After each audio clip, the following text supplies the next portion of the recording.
حضرت بہلول رحمت اللہ علیہ کی ہارون الرشید کو نصیحتیں۔ خلیفہ ہارون الرشید حج کو جاتے ہوئے کوفہ میں چند روز ٹھہرے، پھر جب وہاں سے کوچ کیا تو اس کی شاہانہ سواری نہایت شان و شوکت سے حضرت بہلول مجذوب کے پاس سے گزری۔ حضرت بہلول رحمت اللہ علیہ نے ہارون الرشید کو دیکھا تو آگے بڑھ کر کہا، اے امیر المومنین، مجھ سے ایک حدیث سنتے جاؤ۔ سنو۔ حضرت عبداللہ عامری رضی اللہ تعالیٰ عنہ فرماتے ہیں کہ ایک سال حضور تاجدار مدینہ حج کو تشریف لے گئے تو مینا میں آپ کی سواری اس صورت میں گزری کہ آپ ایک اونٹ پر سوار تھے اور آپ کے نیچے ایک سادہ سا کجو تھا، اور حضور کی یہ سواری بغیر کسی دنیاوی زینت و تکبر کے گزری۔ پس اے ہارون الرشید، تم بھی بغیر کسی تکبر و زینت کے انتہائی تواضع سے گزرو۔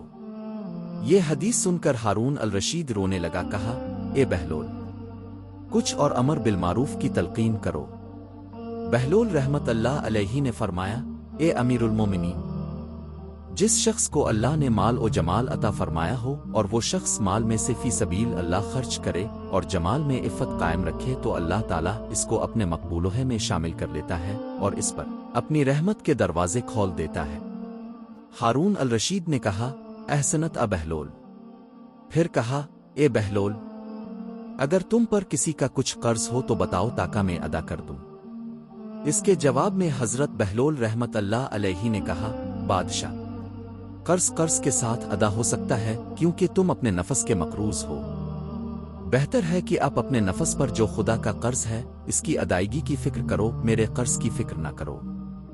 ہارون الرشید نے کہا، اچھا، آپ کے نام کوئی جاگیر کر دوں تاکہ تمہاری گزر اوقات آسان ہو جائے۔ حضرت بہلول رحمت اللہ علیہ نے آسمان کی جانب منہ اٹھایا اور کہا، اے امیر المومنین، آپ اور میں دونوں ہی خدا کے بندے ہیں، پھر یہ کیسے ہو سکتا ہے کہ خدا ایک بندے کو یاد رکھے اور دوسرے کو فراموش کر دے؟ تاریخ کے سچے واقعات کے سوال